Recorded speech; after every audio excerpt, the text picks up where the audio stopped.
அம்மா மீனம்மா, மீனம்மா. அம்மா உனக்கு எத்தனை தடவை சொல்லியிருக்கேன், மீனான்னு மட்டும் கூப்பிடு. மீனா அம்மான்னு ஏம்மா கூப்பிட்ற? மீனாக்கு நான் அம்மாவா? அது ஒன்றும் இல்லைடா, சின்னதுலேருந்தே உன்னை செல்லம்மா மீனம்மா மீனம்மான்னு கூப்பிட்டு பழக்கமாயிடுச்சா, அதை மாற்றிக்க முடியல, அதனால தான், வேற ஒன்றும் இல்லை. நீ கூப்பிட்றதுனால என் ஃப்ரெண்டும் மீனம்மா மீனம்மான்னு கூப்பிட்றாங்க. எனக்கு எவ்வளோ அசிங்கமாக இருக்குது தெரியுமா? சரிம்மா, இனிமேல் மீனம்மான்னு கூப்பிட மாட்டேன், மீனானே கூப்பிட்றேன், போதுமா? மன்னிச்சுக்கோ.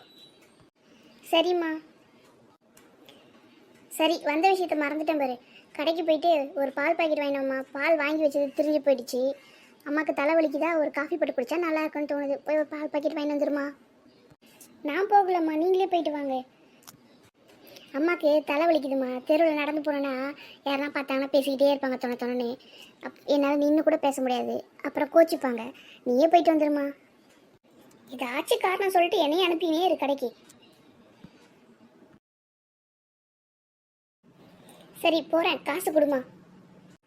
இந்தா சீக்கிரமாக போயிட்டு சீக்கிரமாக வந்துடும், ஓகேவா? சரிம்மா, நான் சீக்கிரம் போயிட்டு வந்துடுறேன். இந்த லீவு விட்டாலுமே கடைக்கு போ, அங்கே போ, இங்கே போன்னு ஒரே டார்ச்சலாக இருக்குது. பேசாமல் ஸ்கூலுக்கே போயிடலாம் போகுது.